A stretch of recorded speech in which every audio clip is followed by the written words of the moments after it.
하고 화면 공유할게요. 네, 반갑습니다. 벌써 블로그 세 번째 시간이 되었습니다. 네, 글을 쓰고 계시나요? 라고 물어보고 싶습니다. 음, 네, 생각하고 있습니다. 네, 어, 쓰려고 생각하셔야 쓸 수 있습니다. 아셨죠? 네. 그래서 오늘은 블로그 꽃 피우기 세 번째 시간이고요. 씨앗 뿌리기에서 했던 것들 머릿속에 한번 생각해 보시고, 블로그 차트 가입하셨을까요? 네, 숙제 내드립니다. 블로그 차트 가입하시고요. 네, 내가 벤치마킹 할 수 있는 블로그 한번 찾아보시는 거 다시 한번 말씀드립니다. 그리고 블로그 싹 틔우기 네이버 로직에서 C랭크 다이아, 그다음에 키워드라고 하는 거, 혹시 어제 하루 동안 네이버에다 무엇인가를 검색하셨을까요? 그렇게 적었던, 어, 검색했던, 검색창에다 넣었던 단어들이 키워드라고 보시면 될 것 같아요. 시즌 키워드, 주제별 키워드 어디 있었는지 확인해 봤고요. 블로그 지수, 글을 발행할 때마다, 지수가 생긴다. 점수가 생긴다. 그런데 똑같은 제목으로 계속 쓰는 그 포스팅은 블로그 지수를 떨어뜨린다. 이런 이야기들을 했습니다. 그래서 오늘은 세 번째 블로그 꽃 피우기 시간입니다. 오늘은 잠깐만요. 세 번째 거 얘기 안 하고 그냥 간 것 같아. 오늘은 꽃 피우기이고요.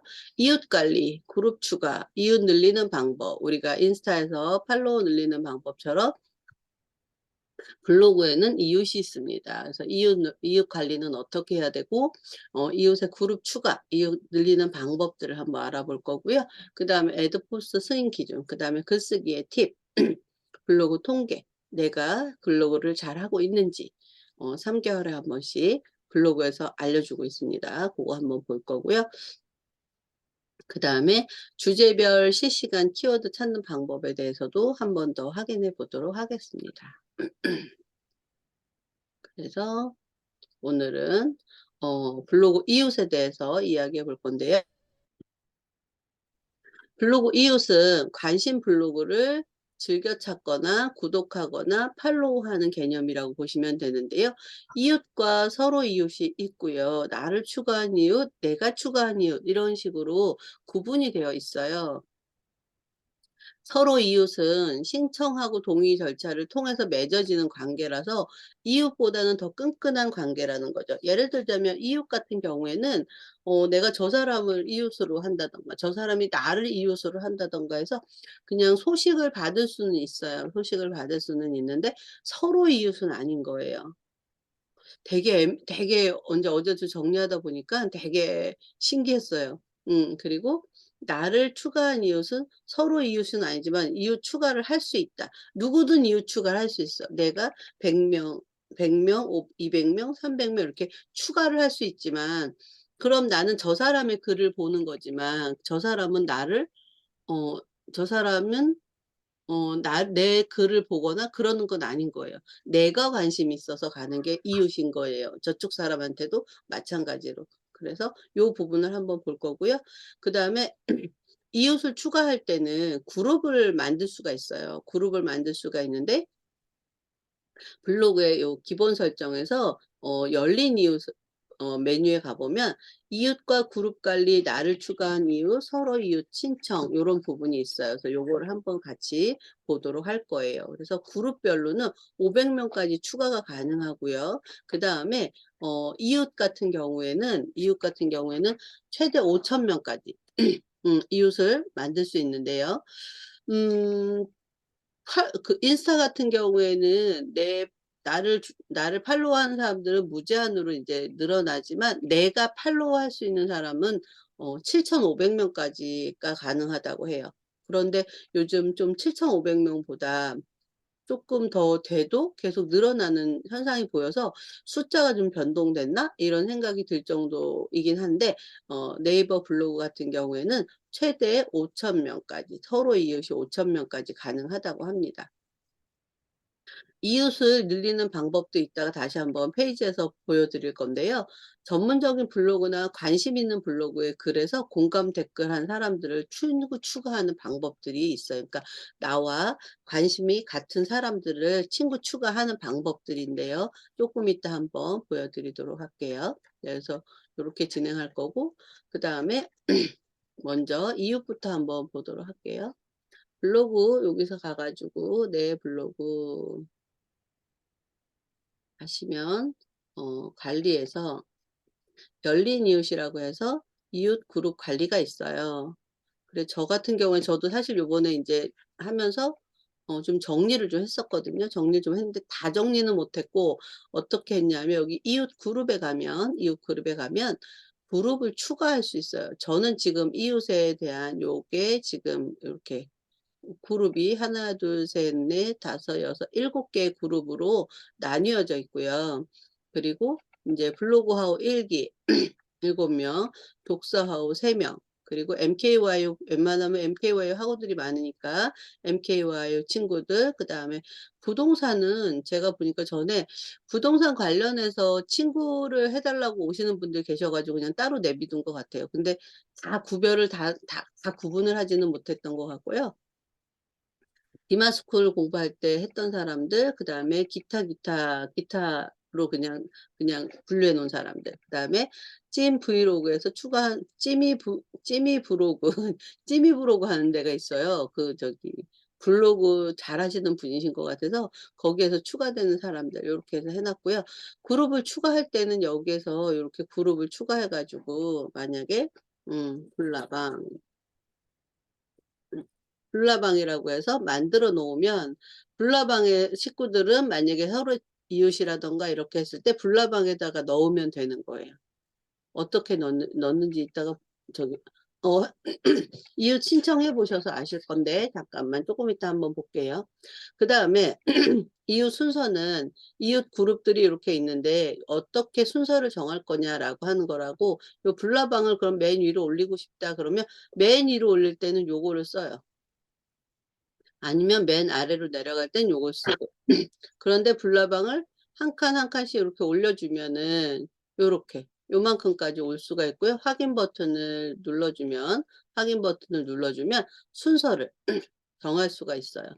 열린 이웃에서는 여기서도 보면 그룹 전체에서 내가 블로그 하우를 보고 싶다라고 하면 블로그 하우만 볼 수 있어요. 그룹 전체에서.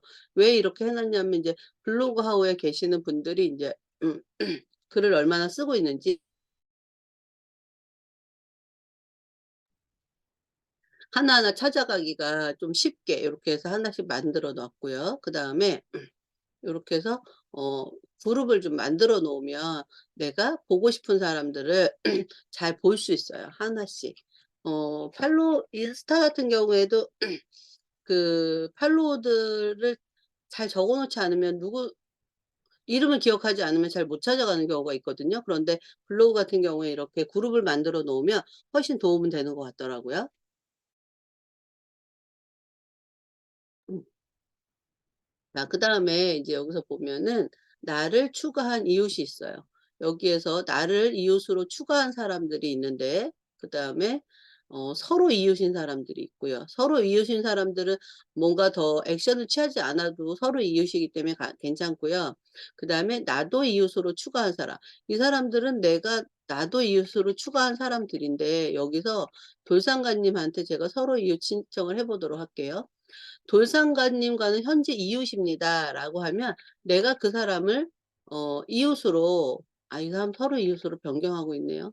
변경합니다.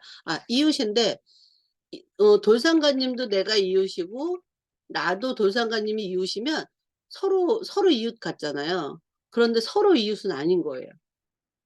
그래서 서로 이웃 신청을 해 줘야 되는 거거든요. 그래서 "서로 이웃으로 변경합니다."라고 한 다음에 "신청 중입니다." 이렇게 나오죠. 알려줘 쭈니 아빠도 한번 해 볼까요? 변경합니다. 요렇게. 요럴 때 그 그룹이 추가가 되는데 어제 돌상가님은 제가 서로 이웃으로 신청을 해 놨었나 봐요. 잠깐만요. 해피오기님 서로 이웃 신청해 볼게요. 그러니까 이 사람과 현재 이웃 상태인데 서로 이웃으로 바뀌어야 그 글이나 모든 것들의 권한을 서로 이웃한테만 보여주는 경우가 인제 우리가 설정할 수가 있어 가지고 그렇다고 해요. 그래서 "서로 이웃으로 변경합니다."라고 하면 이분은 블로그하우는 아니고 MKY 하구니까 요렇게 그룹을 해 주고 여기다가 "안녕하세요. 안녕하세요. 하은지입니다. 함께 재미있는 블로그 생활해요." 뭐 이렇게 해서 메시지를 적고 눌러주면 서로 이웃을 인제 신청한 상태가 되는 거죠. 서로 이웃을 신청한 상태에서 여기 서로 이웃을 신청한 상태에서 이제 보낸 신청이 여기 있는 거예요, 해피오기 님한테. 그런데 지금 제가 서로 이웃하자고 이렇게 되게 많이 보내 놨는데 이분들이 아직 블로그에서 이걸 보지를 못한 건지 아니면 서로 이웃을 안 하고 싶은 건지 이제 그럴 수 있어요. 그런 경우에는 내가 서로 이웃하자고 보냈는데 9월 달에 보냈는데 아직도 이 사람이 안 보고 있는 건지 정말 모르겠는 거예요. 그런 경우에는 내가 신청을 취소할 수도 있어요. '왜 나를 안 받아주는 거야?' 이렇게 해서 신청을 취소할 수도 있어요. 또 인제 어제 돌상가님한테도 어제 보내 놓 17 일에 보냈었군요. 금요일 날. 요렇게 해서 보내 놨고 이분들이 인제 블로그에 들어왔을 때 알림을 보고 나서 나를 서로 인제 이웃으로 해 주면 서로 이웃 관계가 되는 거죠.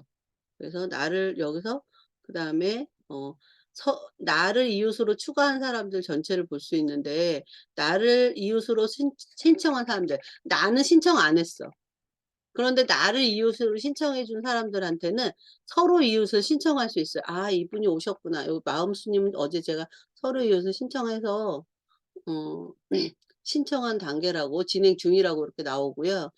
그다음에 어떤 분은 이웃 추가를 안 하시는 분도 계세요. 그러니까 "이웃을 안 받겠다."라고 하시는 분들도 계셔 가지고 그런 경우에는 안 되더라고요. 이분 한번 해 볼까요? "서로 이웃으로 신청합니다." 이분도 기타로 해 볼게요. 음.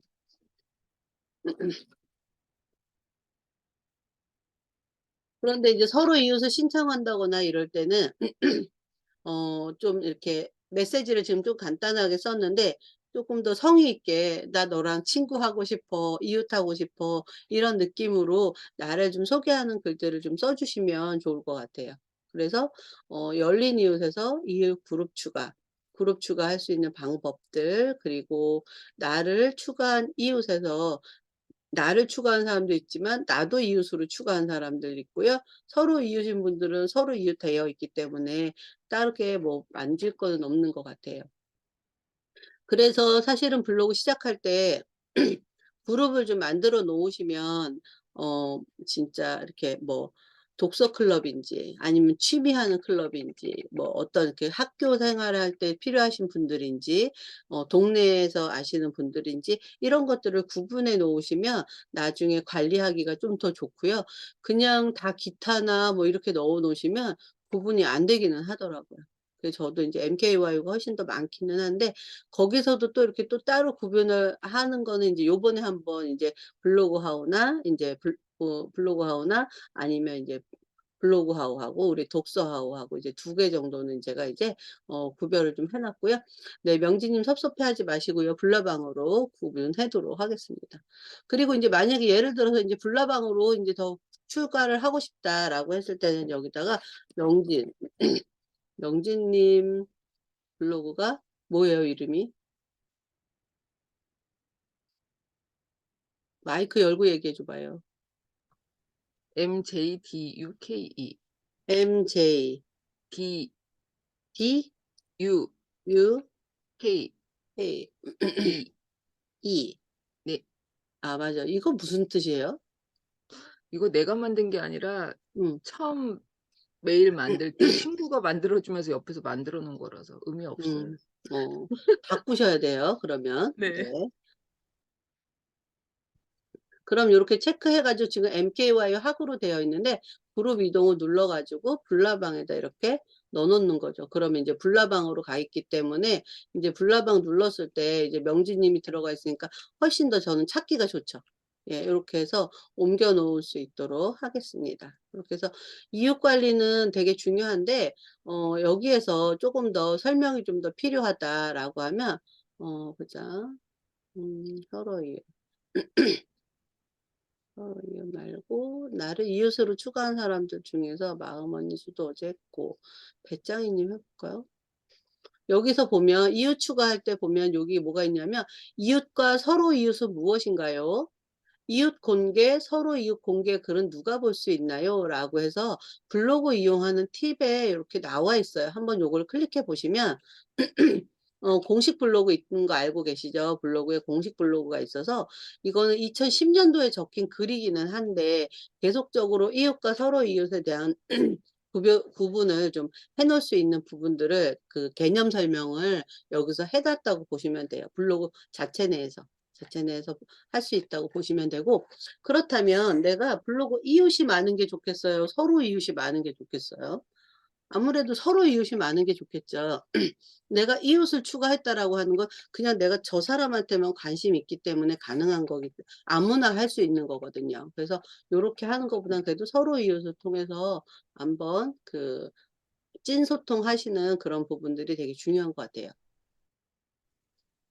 그 다음에는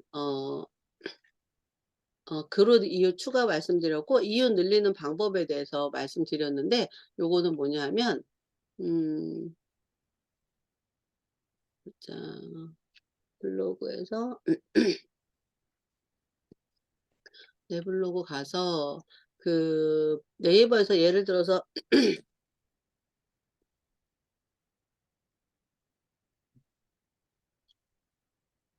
블로그 차트를 한번 가볼게요. 우리 블로그 차트. 여기서 주간 차트나 이제 테마 차트에 가보면 그 이용할 수 있는 부분들이 있는데 여기서 뭘 해볼까? 도서 정보. 도서 정보 한번 가볼게요. 도서 정보는 여기서 어, 도서 정보는 아닌데 반려동물 아니면 재테크 정보. 재테크에 관심 있다 그러면 재테크 정보에서 1등 하는 사람 있을 거잖아요. 이 1등 하는 사람을 들어가 보면 26일 날, 2월 16일 날 쓴 글이 있어요. 쓴 글이 있는데 밑으로 쭉 내려가 보면 1등 하시는 분이니까 글이 좀 다르긴 하네요. 여기 보면 공감이 116개가 있죠.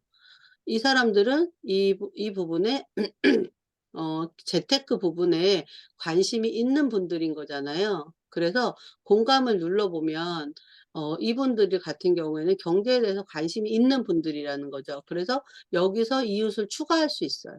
예를 들자면 반시르의 치열한 재테크, 이 사람 재테크 관심 있는 사람이고 나도 내가 재테크에 관심이 있다 그럼 여기서 이웃 추가를 해보는 거예요. 그래서 서로 이웃으로 추가합니다 라고 쓰고 이 사람은 5천 명이 넘어서 이웃을 추가할 수가 없대. 되게 많은 사람인가 봐요. 그죠? 다이아나 블로그 한번 해볼까요, 그러면?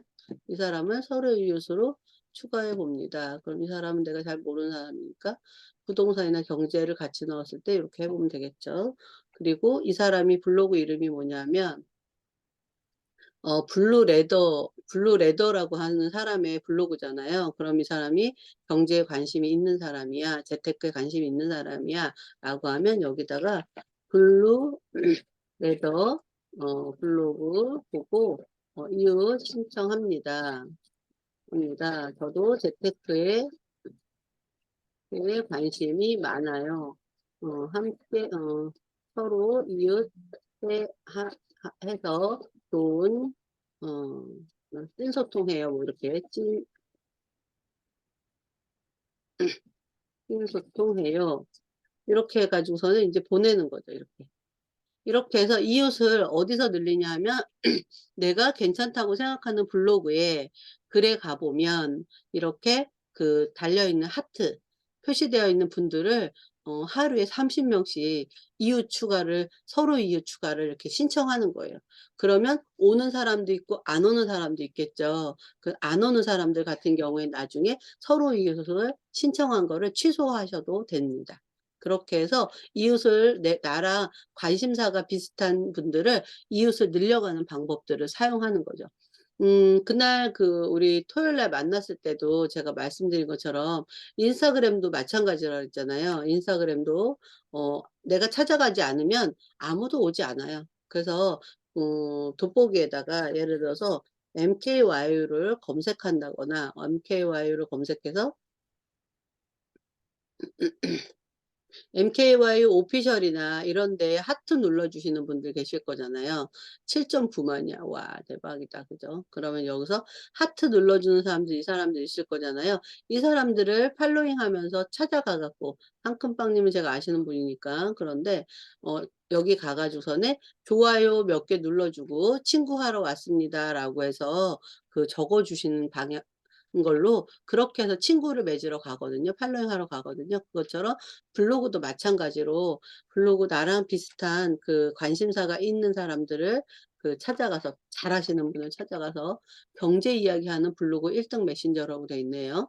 이분을 찾아가서 이 사람이 쓴 글에 그 하트 눌러준 사람들을 이 사람 엄청 글 되게 잘 쓰시는 분인가 보다. 그죠? 이거 GPT 이거 요즘 되게 핫한데 그죠? 이 얘기를 써 놓으셨네요. 그래서 요렇게 해서 친구를 매일 30명씩 가서 추가를 해야 그래도 나한테 오시는 분들이 계신다. 이런 것들을 말씀드리는 거예요. 자, 그다음에는 인제 애드포스트 승인 기준인데요. 애드포스트는 블로그 발행해서 90일 이상 돼야 되고요. 그다음에 공개 포스팅을 50개 이상, 그다음에 일평균 방문자가 100명 이상이면 신청할 수 있고요. 한 달에 한 번 신청할 수 있어요. 그래서 사실은 블로그 초반에는 매일 글쓰기를 권장해요. 매일 글을 써서 공개 포스팅을 만들어야 하고 이 블로그가 계속 활성화된 블로그인지를 계속 알 수 있게 해 줘야 되거든요. 그래서 어디쯤에 있냐면 내 블로그에서 관리 가보면 메뉴 글 동영상 관리에 가보면 여기 플러그인 연동 관리라 그래서 애드 포스트 설정이 있어요. 여기 가면 애드 포스트 설정할 수 있는데 애드포스트 가입을 먼저 할 수 있더라고요. 그래서 저는 애드포스트 가입을 해 놓고 '난 애드포스트가 된 건가?' 처음에 되게 헷갈렸었어요. 그런데 애드포스트 여기 설정 누르시면 가입을 하라고 되어 있을 거예요. 그래서 가입 절차를 밟으셔야 하고요. 그다음에 애드포스트가 이제 저는 승인이 됐는데 애드포스트 관리에 들어가 보면 돈이 별로 안 돼요. 어제하고 그저께는 돈이 얼마 안 되고 이런 식으로 표시가 되고 제가 작년 10월에 10월 4일 날 그러니까 천사 10월 4일 날 애드포스 승인이 났는데 현재 잔액이 지금 49,000원. 어쨌든 이거는 제가 그냥 냅두면 생기는 부수입이라고 보기 때문에 그냥 냅두고 있고요. 수입 전환 같은 경우에는 5만 원이 넘어야 가능한 걸로 제가 알고 있거든요. 현금으로도 가능할 걸로 알고 있는데 네이버 페이로 된다고 지금 되어 있네요. 그래서 수입 보고서, 지급 보고서, 전환 내역 요런 것들이 있어 가지고 5만 원 넘어야지 전환이 되는 걸로 알고 있어요. 그리고 미디어 등록할 때 내 블로그 주소 등록해야 하고요. 그다음에 변경 이력, 리뷰 활동 요런 것들은 그냥 애드 포스트가 되고 나서 볼 수 있는 그러한 부분이구나라고 하시면 좋고 네이버 블로그는 한 사람이 5 개까지 운영할 수 있는 걸로 알고 있거든요. 5 개까지 5 개. 그래서 왜 애드 포스트 승인 금액이 막 몇십만 원에서 뭐 되게 많으신 분들 있잖아요. 그런 경우에는 저도 이제 요 부분은 좀 더 공부해 봐야 되겠지만 블로그를 여러 개 운영하시는 분들 계시더라고요. 그리고 또 뭐가 있냐면 음 광고가 클릭당 광고율 비용이 비싼 광고가 있대요. 비싼 광고가 있는데 그런 경우에 쪼끔 더 애드 포스트가 좀 더 많이 발생되는 부분이고 그리고 어 블로그에 인플루언서들 있잖아요. 인플루언서들 같은 경우에는 광고비가 평균 그냥 인플루언서 아닌 분들에 비해서 한 2배 이상 광고비가 더 책정이 되나 봐요. 그러니까 비싼 광고가 들어가는 것 같아요. 예 그래서 인플루언서가 되려고 애를 쓴다고 하더라고요. 애드 포스트는 '아 여기에 있구나.' 정도 알고 계시면 되고, 애드 포스트를 설정을 할 건데 내가 만약에 인제 자격은 됐어. 승인은 됐는데 애드 포스트를 쓸래 안 쓸래? 안 쓰는 분들도 계시겠죠. '내 글에 광고 붙는 거 싫어.'라고 하시는 분들은 사용하지 않아도 되고요. 그다음에 본문 광고에 사용할 거냐, 본문 광고 위치는 어디에 할 거냐라고 해서 중간과 아래에 할 건지 중간에만 할 건지 하단에만 할 건지를 설정할 수 있는데, 일단 저는 기본적으로 두 군데 다 인제 그 "광고를 붙이겠다."라고 이제 요렇게 해 놓기는 했어요. 어 되게 신기한 건 애드 포스트는 지금 PC에서는 안 보이고요. 모바일에서 보여요. 제 것도 제가 보일 때. 근데 그 모바일에서 내 블로그 들어갈 수 있잖아요. 그러면 들어가서 내 거를 내가 클릭해도 광고비가 나와요. 그래서 처음에는 신기해 가지고 광고 붙은 것만도 신기해 갖고 내가 눌러 보는 거예요. 그래서 한 이틀인가 3 일은 하루에 한 4천 얼마씩 이렇게 붙었었어요. 그래서 '이거 맨날 이렇게 붙나?'라고 했는데 그렇지는 않고요. 사람들이 글을 봐도 사실은 저도 뭐 다른 사람 글을 볼 때 광고를 많이 클릭 안 하잖아요. 그리고 이게 광고를 그냥 클릭만 한다고 생기는 게 아니라 클릭하고 한 1 분? 이 정도 돼야지 광고비가 붙는데 나온대요. 그러니까 광고비가 애드 포스트가 막 발생하시는 분들은 뭐냐면 이웃수도 많고 하루 방문자가 막 5천 명이나 10,000명 그 정도 돼야 거기서 몇 프로 0.03% 인가가 눌러준대요. 그러니까 유입량이 어쨌든 많아야 광고 수익도 발생이 되는 거구나. 이렇게 생각해 주시면 될 것 같아요. 그래서 '생각보다 많지 않다.'라는 거에 그 실망하지 마시고, 생각보다 그러니까 블로그를 함으로 인해서 생기는 수익 같은 경우에는 기자단이나 체험단이나 이런 것들을 이야기해요, 전부 다. 그런데 저도 일단 체험단을 인제 한번 신청은 해 봤는데, 저도 아직은 이웃 수가 많거나 막 이런 부분이 아니라서, 체험단도 한 일평균 한 500명 이상은 돼야지 체험단에 신청이 되나 봐요. 뽑아 주나 봐요, 체험단에서.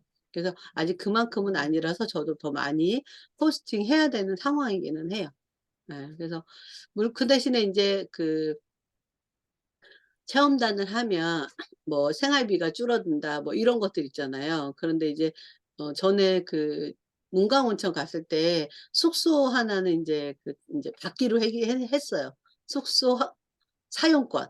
숙소 사용권을 하나 협찬은 받기로 했거든요. 그런데 이제 이런 것도 되게 경험이 되는 것 같기는 해요. 되게 재미있는 것 같아요. 그래서 글을 쓰기 시작했다면 최소한 한 90일 이상은 우리가 블로그를 발행하면서 블로그 초반에 매일 글쓰기를 해 보자. 제 블로그는 예전에 만들어졌잖아요. 그래 가지고 제가 7월 달 6 월까지 회사 다니고 7 월부터 써 가지고, 근데 처음에는 열심히 안 썼겠죠. 10월 4 일날 애드포스트 승인이 났으니까 9월 달에 제가 한번 뭔지도 모르고 눌러 봤는데 9월 달에 한 번은 떨어졌어요. 조건이 안 되는 거였죠. 일평균 방문자가 100 명이 그때는 안 됐었어요. 그런데 제가 블로그 정보나 이런 것들을 올리면서 블로그 일평균자가 100 명이 넘어가더라고요. 그러다 보니까 인제 그다음 달에 어 '신청해 봐도 되겠구나.'라고 신청했는데 그리고 나서 됐어요. 그래서 한 45 일은 열심히 쓴 것 같아요. 그전에 인제 공개 포스팅이 인제 50개 이상은 됐고, 일평균 방문자 100명 되는 게 처음에는 쪼끔 어렵기는 하더라고요. 그래서 요런 부분을 활용해서 애드포스트 승인은 그래도 받아 놓으시고, 광고를 붙여 놓으시면 얘는 그냥 평생 내가 글을 발행할 때마다 광고가 붙는 거니까, 거기서 한 명이 하든 두 명이 하든 어쨌든 누군가가 클릭해 주면 쪼끔씩이라도 그냥 늘어나는 거니까 찾지 않고 그냥 내비둬 보려고 해요. 찾지 않고 얼마나 늘어나는지 한번 냅둬 보려고 하고, 어 많아지면 이제 그때 돼서 생각을 해 보도록 하겠습니다. 네. 그다음에 인제 글쓰기 팁인데요. 글쓰기 팁이라고 하는 거 인제 제목 짓는 힌트가 있는데요. 예를 들자면 인제 제목의 키워드라고 말씀드렸는데 그래도 이렇게 왜 이웃들 그 블로그 발행한 것들을 볼 때 요런 것들 있죠. 요런 그 제목 짓는 힌트 같은 경우에는 사실은 블로그뿐만 아니라 그 인스타라든가 유튜브라든가 썸네일 만들 때 쓰는 방법인 것 같아요. 뭐 뭐뭐 하게 하는 꿀팁 대방출, 뭐뭐의 세 가지 진실, 성공의 노하우 5가지 뭐 이런 거 있잖아요. 뭔가 궁금하게 만드는 그러한 그 제목을 한번 지어 보시면 누군가의 클릭을 받을 수 있지 않을까 이런 생각들이 들고요.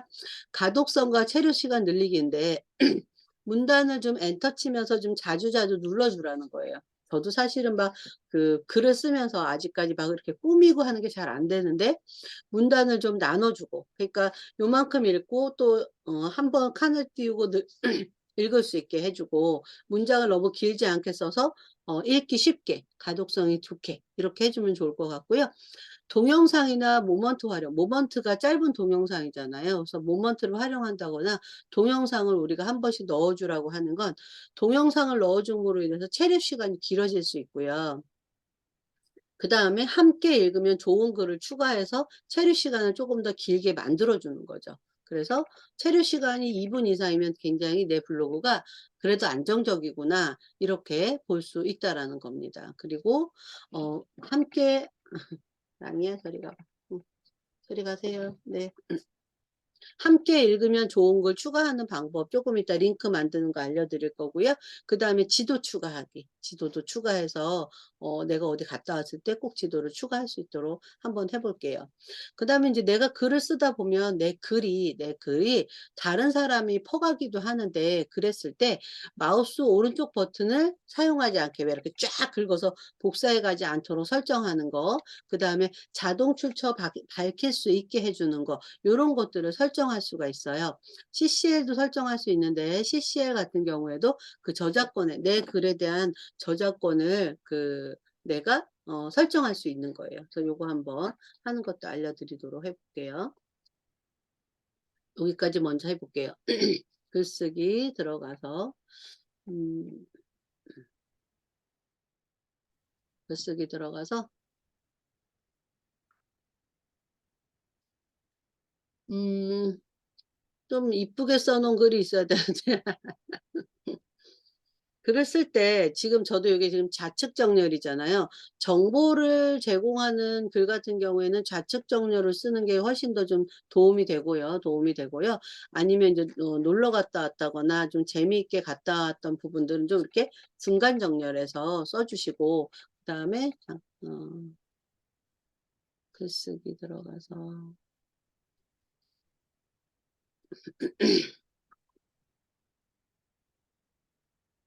요거는 제가 테스트하면서 써본 글인데 어 글쓰기 하면서 중간 정렬로 여기서 보시면 여기서 중간 정렬로 해서 글씨를 중간에다 쓰면서, 스티커는 뭔지 아시죠?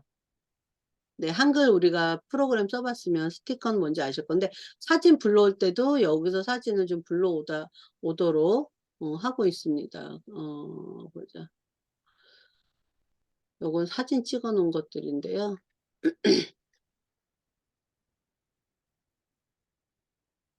독서하고 사진을 하나 한번 가져와 볼까요? 네. 사진 가져올 때는 여기 사진을 클릭해서 내 바탕화면에 있는 사진을 불러올 수 있고, 모바일 같은 경우에는 모바일을 갤러리에서 가져오면 되는데 여기서는 PC에서 가져오는 방법을 말씀드리고 있고요. SNS 사진 같은 경우에는 많이 활용하지는 않아요. 많이 활용하라고 얘기하지 않더라고요. 네이버 마이박스라 그래서 네이버 자체 내에 있는 클라우드에서 가져오는 건 괜찮지만 페이스북이나 인스타에서 가져오는 거를 권장하지는 않더라고요. 자, 그다음에 동영상 같은 경우에도 동영상 추가를 해서 내가 가지고 있는 동영상, 독서회화에는 동영상이 없고요. 그죠?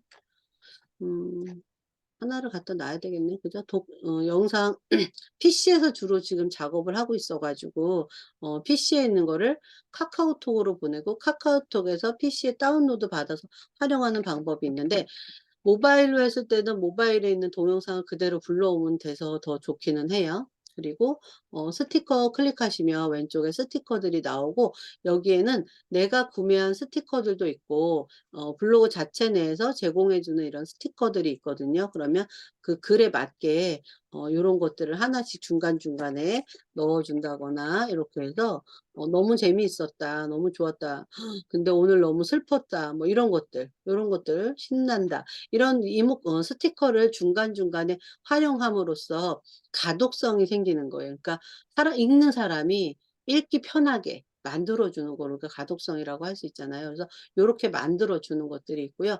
그다음에 인용구도 잘 써 주시면 좋은데 저는 버티컬 라인을 좀 주로 쓰는 편이거든요. 그래서 큰 제목들, 큰 제목들 하나하나 써 주고 그다음에 인제 이 아래쪽에 가는 것들은 뭐 포스트잇이나 요런 것들을 써 줌으로 인해서 예를 들어서 그저께 놀러 갔었잖아요. 놀러 간 데서 요거 한번 써 주고 요런 거 메뉴 한번 써 주고 요런 식으로 써 주면 쪼금 더 읽는데 좀 더 편하다라는 걸 알 수가 있습니다.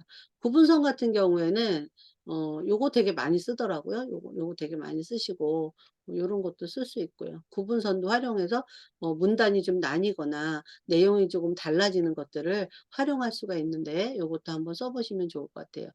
그다음에 인제 요거는 장소는 인제 맛집이라든가 여행 간 곳이라든가 요렇게 해서 장소 요걸로 클릭하셔서 지도 넣어 주시는 방법인데요. 여기서 우리 갔던 그 칼국수 집이 이름이 뭐였죠?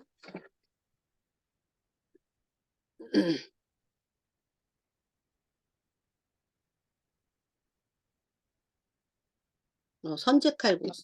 예를 들어서 선제 칼국수 포스팅할 때 여기다가 선제 칼국수라고 검색하면 선제 칼국수가 두 군데가 있는데 우리가 갔던 곳은 여기잖아요. 그래서 여기를 클릭하고 추가를 눌러 주시고 확인을 눌러 주시면 요렇게 지도가 들어오도록 돼 있습니다. 네. 요렇게 하는 거는 보셨을 것 같고요. 그다음에 글 자체 내에서 링크를 걸어 줄 때 요 링크는 네이버 상에서 있는 링크는 그대로 사용하셔도 돼요. 여기서 해서 링크를 어떻게 하냐면 내 글 중에서 함께 하면 좋은 글 같은 것도 할 수 있고요. 아니면 다른 데로 이동할 수 있는 부분도 있는데 블로그하고 두 번째 거를 한번 URL을 복사를 해 가지고 여기서 URL을 입력하면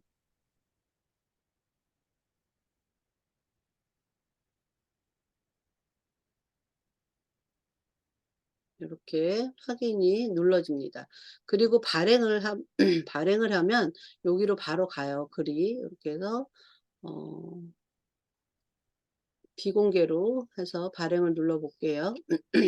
그러면 요렇게 요렇게 글이 들어가고 여기서 이걸 클릭했을 때 그 글로 넘어가는 그런 효과들이 있어요.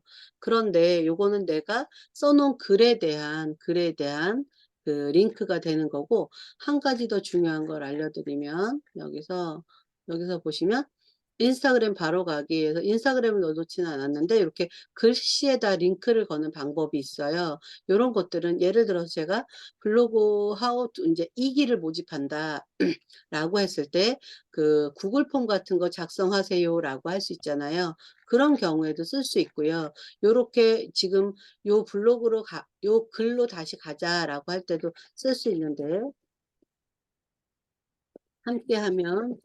함께 읽으면 좋은 글입니다. 이렇게 해 가지고 키워드 알아보기 요렇게 해 주시는 거예요. 그러면 내 글에서 키워드에 관련된 걸 하나 한번 찾아볼게요.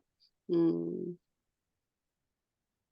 의외의 키워드 요거를 갖다가 "함께 읽으면 좋은 글로 넣어 주고 싶다."라고 하면 URL을 복사하고 그다음에 여기에 가서 요렇게 블록 설정을 한 다음에 위에 있는 링크 말고 아래에 있는 링크가 있어요.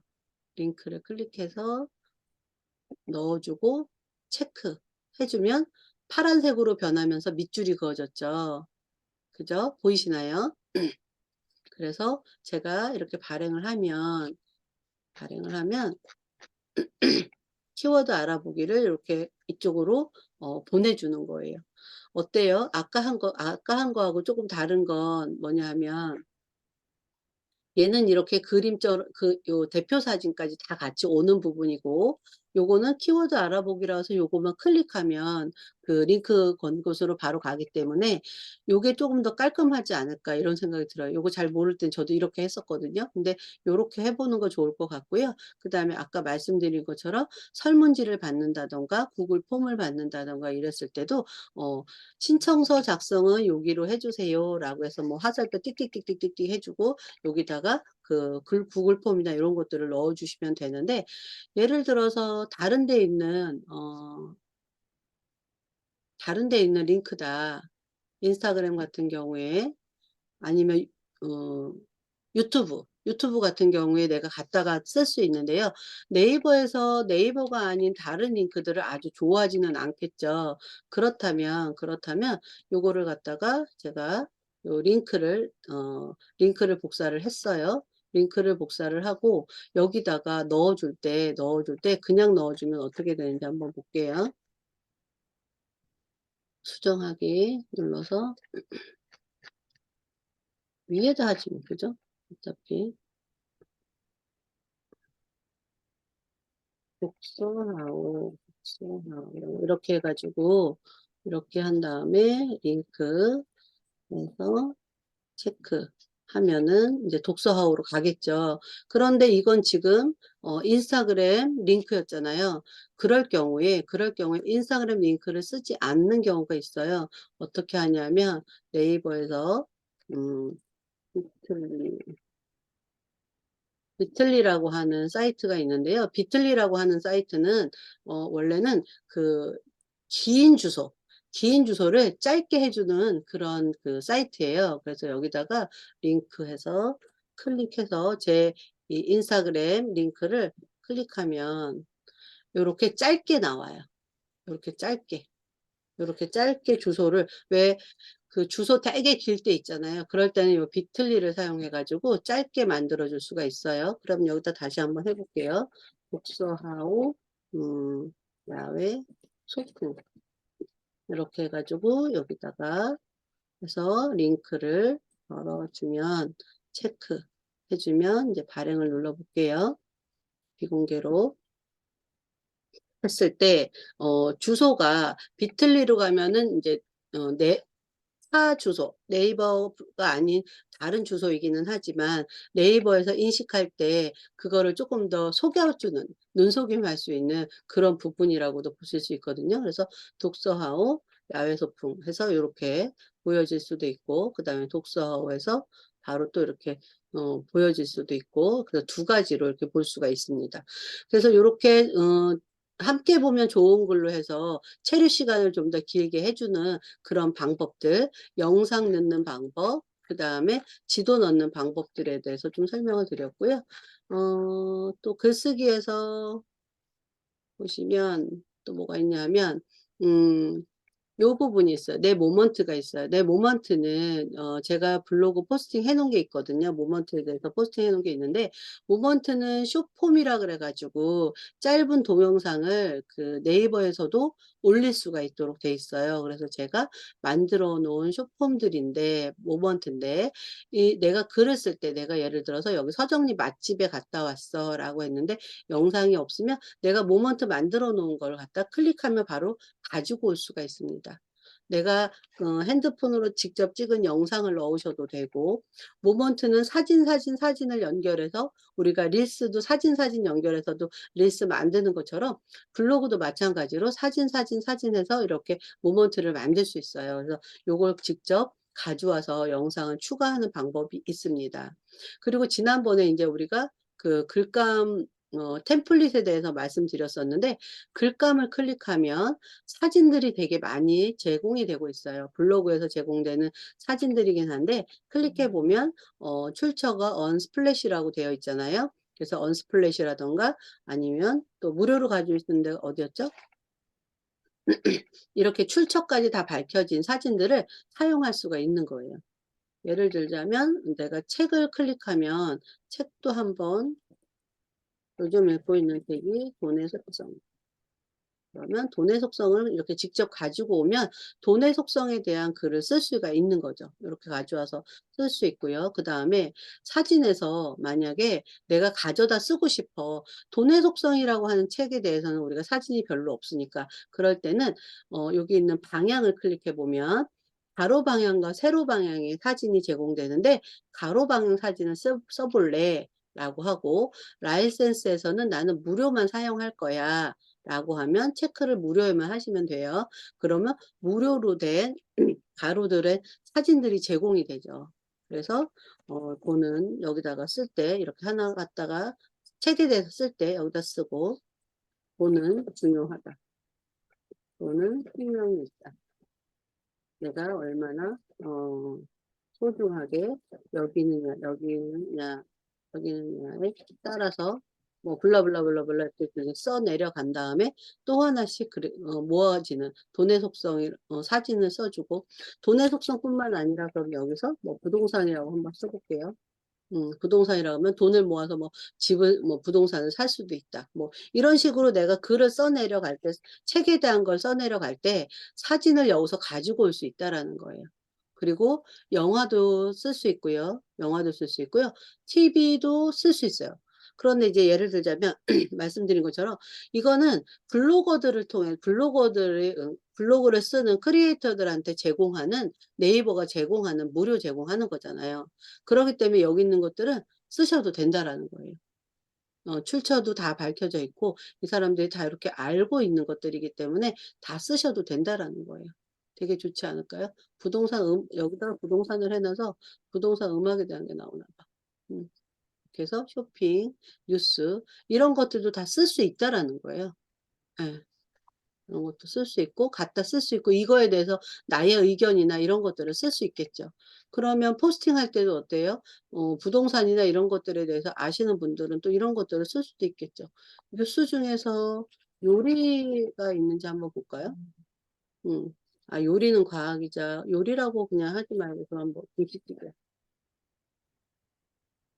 그럼 김치찌개에 대한 뉴스들이 또 나오네요. 그럼 내가 김치찌개 끓인 것하고 뭐 김치찌개에 대한 얘기들을 같이 한번 따가져 와서 쓸 수도 있다라는 거죠. 그러니까 블로그를 쓸 때 '쓸 게 없다.'라고 하는 게 아니라 이런 것들을 찾아서 쓸 수 있으면 좋겠다라고 하는 거고요. 요런 것들은 블로그에서 다 제공하는 것들이라 마음대로 쓰셔도 됩니다. 그래서 글을 쓰실 때 '요런 방법들이 있구나.'라는 것들을 아시면 될 것 같고요. 그다음에 인제 요거 CCL에 대한 부분인데요. 요거는 어디 있냐면 음 기본 설정에 있습니다. 그래서 내 메뉴 클릭하고 관리 들어가서 기본 설정에서 보면은 어 콘텐츠 공유 설정이라는 게 있어요. 사생활 보호에 가면 요렇게 있고요. CCL은 뭐야? CCL은 뭐야? 영리 목적은 뭐야? 요런 것들에 대해서 있는데 일단 CCL을 나는 사용할 거야. 내 거 가져가면 원작자 표시해 주세요. 그다음에 저작물을 영리 목적으로 이용하는 거 허락하지 않아요. 그다음에 저작물 변경이나 2차 저작을 허락하지 않아요. 요렇게 해서 요렇게 체크를 해 주시면 돼요. 요 세 가지 부분 요 세 가지가 고런 뜻이에요. "원작자 표시해. 상업적으로 쓰지 마. 저작물 변경하지 마."라고 하는 것들을 "나는 허락하지 않을 거야."라고 해서 여기다 체크해 주시면 되고 "자동 출처 사용해 주세요." 그다음에 마우스 오른쪽 버튼 금지. 마우스 오른쪽 버튼 하면 왜 쫙 복사된다고 말씀드렸잖아요. "이런 거 다 나 금지할 거야."라고 해서 확인을 눌러 주시고 요거를 위젯에서 레이아웃에서 이렇게 쪼끔 내려보면은 "CCL 나 사용할 거야."라고 체크가 되어 있으면 어떻게 되냐면 제 거 보시면 맨 밑에 요렇게 요 CCL이 표시가 되는 거예요. "내 거는 이렇게 할 거야. 가져가지 마. 가져가도 뭐 표시해야 돼." 어 이런 식으로 표시가 되어 있고 오른쪽 우클릭 제 거라서 될까요? 안 되죠. 오른쪽 마우스 우클릭 버튼 안 되고 있는 상황이거든요. 이렇게 해서 활용해 주시면 내 거는 누군가가 가져갔죠. 특히 이제 솔비태어님 같은 경우에는 굉장히 중요한 정보들을 많이 또 올려주실 수 있잖아요. 그런 경우에 요런 것들을 좀 활용하시면 좋을 것 같아요. 그리고 인제 글쓰기 할 때 또 좋은 건 뭐냐면 영수증 첨부 리뷰를 좋아한대요. 저 영수증 안 받아 왔는데 앞으로는 이제 맛집이나 이런 데 가면 영수증을 받아가야 될까 봐요. 그래서 영수증 사진을 찍어 가지고 첨부한 리뷰를 좋아한다. 왜냐하면 네이버가 좋아하는 글쓰기가 인제 뭔지 아시죠? 내 경험, 너만 한 거 이런 것들 좋아하니까 영수증 첨부한 리뷰 좋아하고요. 그다음에 글 중간에 샵 버튼 사용하지 않기. 이거는 뭐냐면 글 중간에 샵 버튼을 사용하면 그 글로 누군가가 그 파란색으로 아까 링크가 되어 있을 때 궁금하잖아요. 그래서 넘어간단 말이에요, 딴 데로. 그러면 내 글에 대한 그 체류 시간이나 이런 것들에 문제가 되고 다른 데로 이야기가 분산되는 경우죠. 그러기 때문에 중간에 샵 버튼 해서 해시태그 넣지 않는 거. 하면 안 된다는 거라고 말씀드리고, 그다음에 이제 지식인을 활용하는 방법이 있는데, 이건 또 뭐냐면 네이버에 가보면 그 밑에 여기 지식인이라는 게 있어요. 지식인을 하고 뭐죠? 음, 여기다가 예를 들어서 내가 안성 카페를 가볼 만한 카페를 포스팅을 했어요. 그러면 안성 가볼 만한 카페를 제가 지식인에서 검색을 해보는 거예요. 그러면 "안성 가볼 만한 카페 없나요?" 이런 거 있잖아요. 이렇게 질문하는 사람들이 있다라는 거거든요. 이럴 때 여기다가 답을 할 수 있다라는 거예요. 답을 써 주고 답변하기 클릭해서 들어가 갖고 여기다 "답변해 주세요."라고 해서 답변. 분위기 좋고 맛도 좋고 사진도 잘 찍으면 하면서 여기다 하면 제가 답변을 적을 수가 있겠죠. 여기다가 "안성에 가보니 분위기 좋은 카페가 있더라고요. 블라블라블라." 한 다음에 어떻게 해요? 내 내가 쓴 안성 글이 있을 거잖아요. 요거는 발행 눌러 놓고 일단 나올게요. 음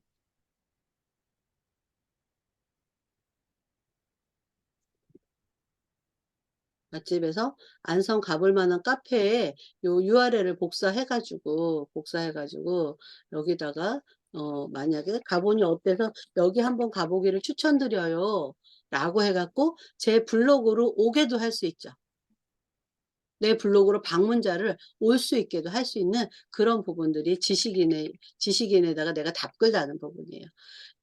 지식인에는 어떤 부분들이 있냐면 그 정보성이나 이런 글들을 되게 많이 본인이 써 놨어. 그러면 지식인에 가서 검색을 해 보고 "혹시 궁금해하는 사람 있나?" 이렇게 해서 답글을 달아주는 경우예요. 저도 사실은 지식인을 보면서 '저렇게 질문하는데 왜 저렇게 다들 답을 열심히 해 주지?'라고 생각했는데, 그게 바로 내 블로그로 또 사람을 또 유입할 수 있는, 이거 다시 보지 않게 해야 되겠다. 유입할 수 있는 그러한 방법 중에 또 하나이기도 하더라고요. 요런 방법도 있다라고 해 주시면 좋을 것 같고, 그다음에 아까 말씀드린 것처럼 링크 주소의 경우 비틀리를 사용해서 단축 주소를 만든다거나 네이버가 아닌 다른 타 사이트 주소를 그대로 사용할 수 있다라고 하는 겁니다. 그다음에 인제 블로그 통계 내 블로그에 한 번씩은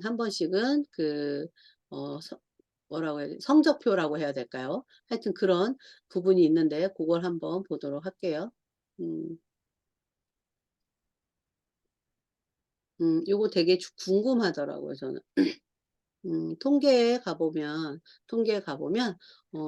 아래쪽에 블로그 평균 데이터라고 하는 부분이 있어요. 그러면 블로그 평균 데이터를 클릭해 볼게요. 이 블로그 평균 데이터는 활동 중인 블로그 전체 평균을 내보는데 한 5만 개, 상위 5만 개의 블로그의 평균 데이터랑 비교를 하는 거예요, 내 거를. 그래서 얘는 이렇게 보면은 3개월에 한 번씩 체크를 해 주고 있어요.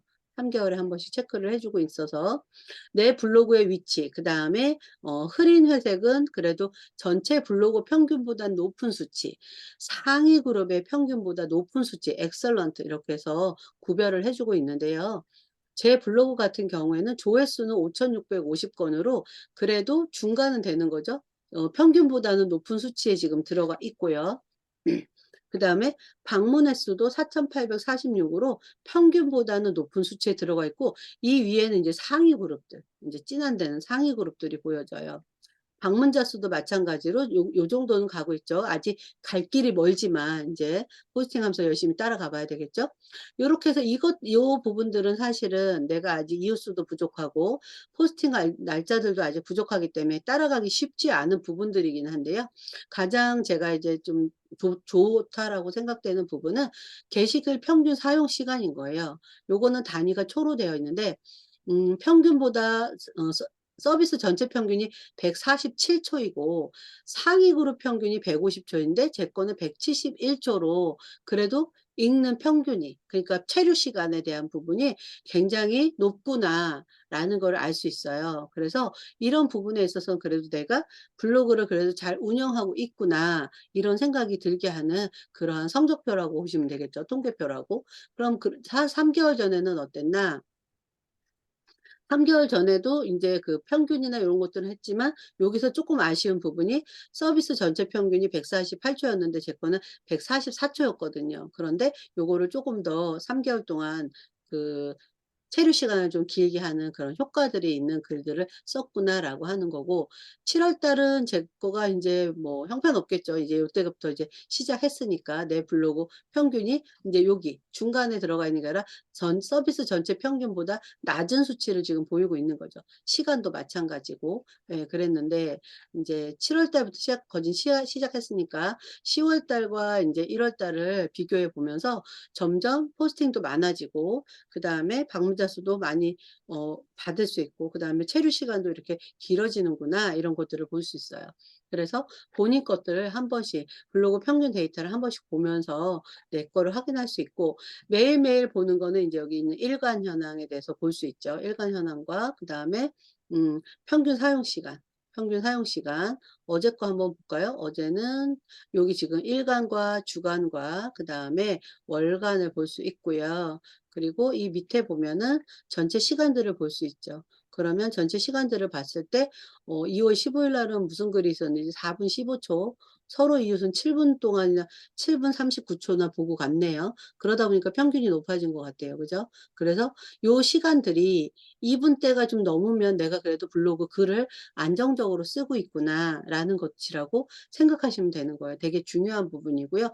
체류 시간은 되게 중요한 부분이에요. 왜냐하면 블로그가 네이버가 이 블로그가 영향력이 있나 없나를 생각하는 기준 중에, 판단하는 기준 중에 하나가 체류 시간이거든요. 그래서 요런 부분들을 좀 잘 활용하시면 좋겠다는 생각이 듭니다.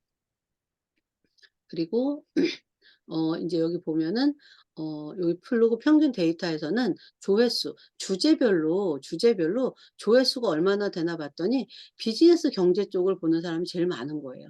그러니까 내가 블로그를 비즈니스 경제 쪽으로 운영을 한다면 클릭하는 사람들도 더 많아진다라는 뜻이고요. 그다음에 게시글 평균 사용 시간은 보면 요리 레시피나 게임이 제일 많죠. 게임은 뭐 끝도 없으니까 사실은 게시글 평균 시간이 굉장히 높은 부분이고, 예를 들자면 326 초가 평균인 거예요. 그렇다면 내가 만약에 게임이라고 하는 그 카테고리를 가지고 글을 쓰면 이 정도는 써 줘야지, 또는 이 정도 보다 훨씬 더 많은 그 수치가 나와야 된다라는 거죠. 요리도 보는 시간이 요만큼은 된다라는 거예요. 그래서 사람들이 체류 시간이 긴 게 '요 정도는 되는구나.'라고 보시면 돼요. 시간대 분포 같은 경우에는 인제 카테고리별로 볼 수 있는데, 예를 들어서 내가 일상 생각을 주제로 가지고 있다라고 하면 주로 아침 10 시부터 뭐 저녁 10 시까지 그 일상 생각 같은 경우에는 굉장히 시간대 분포가 다양하게 '이 시간에 검색하는 사람들이 많다.'라고 하는 거라 '내가 그런 블로그 포스팅을 언제쯤 하면 좋겠냐.'라고 하는 게 나오겠죠. 음. 요리 레시피 한번 볼게요. 요리 레시피는 보니까 압도적으로 인제 4 시부터 4 시, 5 시, 6 시에 저녁 시간 준비할 때 요리 레시피를 클릭하는 사람이 많은 거죠. 찾아보는 사람이 많은 거예요. 그러면 내가 만약에 요리 블로거라면 한 3 시나 4 시쯤에는 글을 쓴다거나 미리 준비해서 글을 써 놓으면 요때쯤 돼서 그 발행한 글들을 그 클릭하는 사람들이 많이 보여진다라는 거고요. 그다음에 성별과 연령대 분포로 봤을 때도 남자들도 굉장히 많이 검색을 하네요. 네. 그리고 기기는 아무래도 모바일 쪽이 훨씬 더 많이 검색하고 있지 않을까. 모바일하고 PC 했을 때 보고 있지 않을까 요런 생각이 드네요. 요렇게 해서 그 블로그 평균 데이터를 한 번씩 보면서 어떤 카테고리에 어떤 평균 시간들이 나오는지, 언제 많이 클릭을 하는지에 따라서 내 블로그 포스팅하는 시간들을 결정해 볼 수 있다. 요런 것들이 나온다고 보시면 돼요. 자, 그다음에 그 실시간 키워드 찾는 방법인데, 혹시 출근 준비하셔야 되면 녹음 강의 보내드릴 거니까 먼저 나가셔도 괜찮습니다. 네. 실시간 키워드 찾는 방법은, 실시간으로 현재 되게 뭐 인기 검색어가, 지난번에도 크리에이터 어드바이저에서도 했는데, 요런 네이트나 구글 트렌드, 그다음에 이지미넷이라고 하는 곳에서 볼 수 있는데요. 요 이지미넷 같은 경우에는 한글로 검색하면 잘 안 나오더라고요.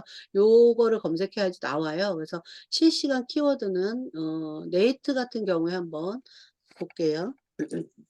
네이버는 실시간 검색어가 없어졌어요. 왜냐하면 실시간 검색어를 조작해 가지고 문제가 된 적이 있어요. 그래서 네이버는 실시간 검색어라는 걸 아예 없앴어요. 그런데 네이트 같은 경우에는 아직도 실시간 이슈 키워드가 이렇게 나오고 있습니다. 일타 스캔들 되게 재밌게 보고 있는데 일타 스캔들이 제일 위에 올라와 있네요. 자, 그리고 10 개가 나오는 경우가 있고요. 그다음에 여기 보면은 시사, 스포츠, 연예, 이런 것들이 지금 현재 급상승 관심 뉴스로 나오고 있어요. 예를 들자면 그 시사 같은 경우에 요런 뭐 요런 글에 대해서 내가 포스팅을 하고 싶다 그러면 요거 하나 클릭해서 패딩 하나만 사도 VIP, MG 모으는 아울렛, 이렇게 해서 요거에 대한 글을 내가 쓰고 싶다. 내가 MZ 세대다라고 하면 요런 것들에 대해서 읽어보고 그다음에 요 사진 그대로 안 쓰셔도 되고요. 안 쓰셔도 되고, 아까처럼 사진 블록에서 사용하셔 가지고 내가 포스팅도 할 수 있다라는 거예요. "내가 그럼 나 카테고리 그런 거 없는데?"라고 하셨을 때, 일상이라든가 아니면 리뷰라든가 이런 카테고리 하나가 있다면, 요렇게 실시간 급상승되는 뉴스 또는 요런 거에 대한 검색어에 대한 글을 하나 쓴다면, 사람들을 유입하는 데는 굉장히 많은 작용을 할 수 있다라는 거거든요. 그래서 실시간 검색어 볼 수 있는 부분이 네이트라고 하는 부분하고요. 또 구글 트렌드라고 있어요. 구글 트렌드 들어가 볼게요. 구글 트렌드를 들어가 보면 요렇게 현재 인기 검색어들이 또 나오고 있죠. 인기 검색어들이 이렇게 나오고 있어 가지고 여기에 대한 것들을 혹시 내가 포스팅할 수도 있습니다. 그리고 올해 검색어 뭐 요런 것들이 나와요. 그래서 인기 검색어 더보기를 클릭하면 현재 월요일 현재 토트넘 웨스트 햄이, 요건 시간을 아직 못 봐 가지고 골을 넣었나 봐요. 손흥민이. 좀 전에 손흥민에 대한 게 나오던데요. 그죠? 그다음에 어제, 어제 있었던 것 중에서 인기 검색어들, 그다음에 그 전날 거, 요렇게 해서 검색어가 나오고 있는 걸 볼 수 있고요. 그다음에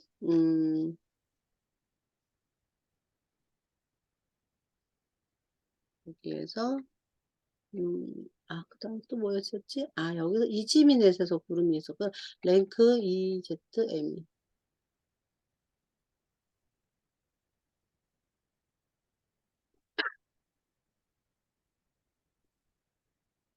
요 써 놓은 게 있네요.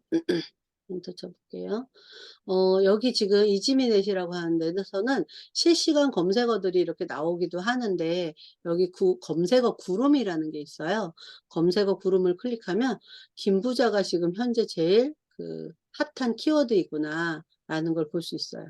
그래서 여기는 시사, 경제, 인물들에 대한 거, 그런 뉴스에 대한 것들이 나오고 있고, 요런 것들 중에서도 내가 그 포스팅할 수 있는 키워드를 찾을 수 있다라는 거예요. 스마트폰을 떨어뜨렸을 뿐인데는 그 뭐든지 드라마인 것 같더라고요, 보니까. 넷플릭스에 나오는 드라마인 것 같더라고요. 모범택시 2도 지금 시즌 2도 지금 새로 시작했고요. TV들 안 보셔서 잘 모르시죠? 네. 도서관은 눌러볼게요. 도서관에 대한 거는 이렇게 검색이 언제쯤 되고 있다라고 하는 거고요. 별마당 도서관, 도서관 영어 사이트 하나를 클릭해 보면 요런 것들이 또 이렇게 도서관에 관한 정보들이 나오고 있어요. 그래서 요런 것들에 대해서도 한번 써볼 수 있고요. 어젠가는 봤더니 그 경기도 어디에 있는 도서관이 음 전체 시민 수 대비해서 뭐 1. 몇 프로 책을 읽고 있다 뭐 이런 것들도 나오더라고요. 그래서 요런 것들로 현재 사람들이 네이버에서 또는 네이트에서 구글에서 그리고 줌에서 어떤 것들을 많이 검색하고 있는지에 대한 내용들을 여기서 확인할 수가 있어서 요런 것들도 키워드로 생각하고 그리고 글을 써볼 수 있다라는 겁니다. 자, 인제 마지막이고요. 요거는 인제 주제별 키워드 찾는 방법인데 주제별 키워드는 네이버 지식백과를 활용합니다. 네, 그래서 어디서 하냐면 네이버에서 지식백과 있죠. 네이버 지식백과. 음. 지식백과를 클릭하면 네이버 지식백과가 나오는데 지식백과에서 옆에 카테고리 보기가 있어요. 그래서 카테고리 보기에서 카테고리별로 내가 확인할 수 있는 것들이 있는데 한번 요리, 음식 한번 보도록 할게요. 생활, 취미, 스포츠 클릭하면 여기에 요리가 있어요. 요리, 음식 클릭할 수 있고요. 여기 보면 주간 조회수라고 하는 게 있는데 주간 조회수라고 하는 게 있는데 요런 것들을 사람들이 많이 검색하고 있구나라는 걸 알 수 있어요. 한국 음식으로 한번 클릭해 볼까요? 한국 음식도 지금 주간 조회수가 가장 높은 게 안동 식혜라고 하는 겁니다. 혹시 안동 식혜 아시나요? 네, 요 안동 식혜에 대한 것들을 검색을 많이 한다고 보시면 되고 내가 안동 식혜에 대한 그러한 그 정보나 이런 것들이 있다면 여기 있는 지식백과에서 읽어 보시고 요 요리를 해 봐도 되고 아니면 예전에 해 봤던 사진이나 이런 것들이 있으면 같이 넣어서 포스팅할 수 있다라는 거예요. 네, 그래서 안동식혜. 그런데 이거를 지금 안동식혜라고 하는 게 키워드로 주간 조회순으로 가장 많은데 그냥 활용하는 게 아니라 어떻게 활용한다? 우리는 블랙키위에다가 안동식혜를 한번 검색해 보도록 할게요. 이게 키워드 수는 많은지 어떤지 한번 볼게요. 안동식혜. 음. 안동식혜는 3만 건이 넘는 그 월간 검색량을 가지고 있는데 컨텐츠 발행량은 210건밖에 안 되네요. 안동식혜가 안동 지역에서만 아마 먹기 때문에 그런 것 같기는 한데 안동식혜가 맛있어요. 처음에는 무슨 맛인지 잘 몰랐었는데 나중에는 참 맛있더라고요. 그래서 블로그 포화 지수가 낮기 때문에 검색량은 떨어질 예정이지만 겨울에 먹거든요, 안동 식혜가. 그래서 떨어질 예정이지만 포화 지수가 낮기 때문에 '안동 식혜에 대한 포스팅을 해도 되겠구나. 안동 식혜 만드는 법.' 요런 거 할 수 있겠죠. 그리고 발행량은 많은데 누적 발행량이 800 건밖에 안 되니까 '안동 식혜 만드는 법.' 이런 것들을 한번 그 '포스팅해 보면 좋겠구나.' 이렇게 생각할 수가 있는 거예요. 그래서 카테고리별로 내 주제를 찾아서 지식백과에서 검색을 해 보고 그 키워드를 블랙키위에 가서 '포화도가 어떤지 내가 써도 될까?'라는 걸 한번 확인하신 다음에 그다음에 뷰 탭이 지금 5번째에는 가 있네요. 파워링크나 쇼핑, 이거 판매도 되는 거네요. 그죠? 그러면 이 안동식혜라고 하는 게 블로그에 포스팅은 얼마나 돼 있는지 궁금하다라고 할 때는 여기 이렇게 블로그에 가셔 가지고 글에다가 안동식혜 그래서 7,525 건의 안동 식혜 만들기라고 하는 글이 써 있구나. 요걸 알 수 있어요. 그러면 안동 식혜 만드는 법은 어떨까요? 만드는 법 검색해 볼까요? 안동식혜 만드는 법이라고 하는 키워드를 쓰면 739 건으로 줄어들죠. 그럼 나는 키워드에 뭘 써야 된다? 안동식혜만 쓰는 것이 아니라 안동식혜 만드는 법이라고 해서 써야 되겠죠. 요렇게 해서 블랙키위에서 그 유사 유사 연관 키워드 같은 것들을 활용하고, 그리고 네이버에 들어가서 글은 얼마나 발행되어 있는지도 확인하고. 왜냐하면 여기 있는 지금 검색량이 전부 다 블로그로 오는 게 아니라고 말씀드렸잖아요. 안동식혜 같은 경우에는 쇼핑으로도 갈 수 있는 그 키워드이기 때문에 네이버 블로그에서 글은 얼마나 발행되어 있는지, 지금 쓰면 740등은 되겠네요. 그죠? 하지만 내가 키워드 잘 넣어서, 그리고 사진 같은 거 넣어서 했을 때 훨씬 더 많은 그 또 노출이 될 수 있는 가능성이 있는 그런 키워드구나라고 할 수 있는 걸 알 수 있어요. 그래서 네이버 어디가 지식백과에서 카테고리별로 내가 관심 있는 내가 포스팅하고 싶은 내용이 있다면 확인해 보셔도 되고요. 또는 내가 관심 있는 카테고리 중에서 주간 조회수에서 최근에 나온 것들을 활용해 보시면 '내가 포스팅할 수 있는 것들이 또 있겠구나.' 요렇게 생각할 수가 있습니다. 네, 오늘도 내용이 되게 많았죠. 네. 자, 그래서 오늘까지 해서 이제 3 주차 블로그 수업이 마무리가 인제 됐고요. 어 뭐 엄청 많이 길게 달려온 것 같습니다. 중요한 이웃에 대한 이야기 말씀드렸어요. 이웃 늘려가셔야 하고요. 내가 영향력이 있을 때까지는, 영향력이 어느 정도 생길 때까지는 내가 찾아가서 이웃을 신청해야 한다. 저도 인제 이웃 신청을 좀 해 보려고 해요. 그동안은 많이 안 했는데 이웃 신청 MKY뿐만 아니라 블로그 공부하고 싶어 하시는 분들, 블로그에 관심 있어 하시는 분들을 찾아가서 이웃 추가를 좀 해 보려고 해요. 블로그 운영 잘하시는 분들, 그 블로그에 가서 좋아요 하트 눌러 주신 분들께 친구 추가할 수 있도록, 이웃 추가할 수 있도록 할 거고요. 그다음에 그룹 추가해서 내 이웃들을 좀 관리할 수 있도록 하시는 방법 말씀드렸어요. 애드포스트 처음에 초반에 글쓰기 매일 하셔야 돼요. 이 블로그가 살아 움직이는지, 활동성이 있는지를 네이버는 계속 보고 있습니다. 그다음에 글쓰기, 가독성과 체류 시간을 늘리기 위해서 링크는 만드는 방법, 그다음에 지도 추가하는 방법, 동영상 활용하는 방법들을 말씀드렸고요. 체류 시간은 그래도 2분 정도 이상은 되어야 안정적이구나. 어 클릭하고 딱 '이거를 읽어야 되겠다. 안 읽어야 되겠다.'라고 판단하는 게 10 초, 15초 뭐 이렇다고 그런 것 같아요. 그래서 체류 시간 안정적으로 만들 수 있는 글을 쓰자. 그리고 글쓰기 할 때 CC에 설정해 두셔 가지고 내 거에 대한 저작권에 대한 부분들을 어 내가 찾아갈 수 있도록 해 보자라고 했고요. 영수증 첨부하는 거, 지식인 활용하는 거, 중간에 샵 쓰지 않는 거, 그리고 비틀리 사용해서 단축 주소나 네이버 주소가 아닌 다른 주소들은 요렇게 한번 써 보자. 네이버 링크는 그대로 사용해도 된다. 이런 이야기들을 드렸어요. 그다음에 블로그 통계에서 3 개월마다 데이터가 집계되는데 내 그 블로그 평균에 대한 부분들도 한번 확인해 보자.